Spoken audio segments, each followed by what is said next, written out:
Namela takaitra maro tokoa ny rivotra sy ny orana ny entin'izay rivodozatra zay isany amin'izany ohatra ny nirodanan'ilay trano lehibe tany Mananjara tany. Trano lehibe iray vao vita vao tsy ela akory zay ity nirodana ity raha ny fanampanazavana azo teny an-toerana. Trano iray vao vita ary saika otokanana amin'ity fiandohan'ny taona ity no nirodana ao Malial teny amin'ny fokontany Mananjara.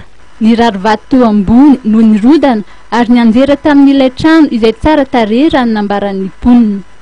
Raha ny filazan'ny Nanatrimasy tao anatin'ny oram-beomaly tokony tamin'ny 9 ora alina no nitranga ny loza.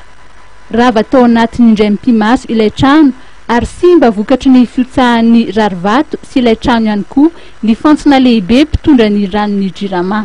Tokony tamin'ny 20 teo dia nidritrodritro alina maly alina tamin'ny 20 dia ohatra misy zavatra nanenoneno zay dritrodritro dia taitra zay mipetraka eto Gato dia mivoaka zay dia nety miotsaka ilay trano. Izy io trano mbola tsisy mipetraka fa trano vao vita dia nisy soutènement avery ambony zany nianjera teo ambonin'ilay trano dia nisy teo jirama koa teo dia vaky ilay izy. Tsisy olona koa tao anatin'ilay trano, tsisy maratra be. Trano vao vita ilay izy mbola tsisy.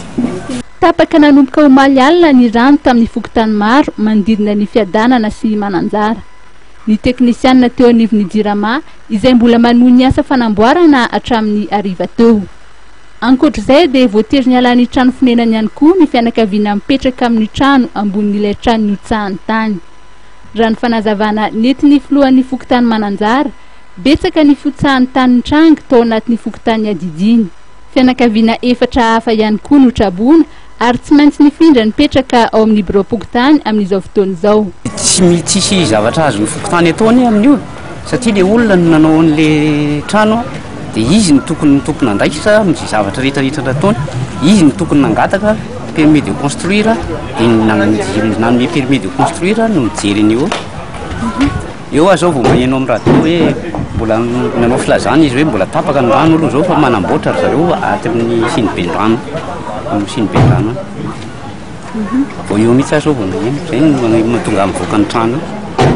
Mijery ny tany miotsaka be lehibe ihany, be lehibe ny tany miotsaka le tany fa ohatra hoe ity zao ny tranon'le olona dia ao ambadika eo miotsaka dia bobona le rindrina dia tsy hita ny fokontany zay atao amin'izany dia raha ohatra izy tsy afaka mipetraka dia alefanay any izay azo toerana azo mipetrahana. Mariana fa tsy nisy ny naratra na niainana fohy tamin'ity fiotsahanina teny amin'ny fokontany Mananjara ity izay ahitana mponina 7 sy 309 amin'izao fotoana izao.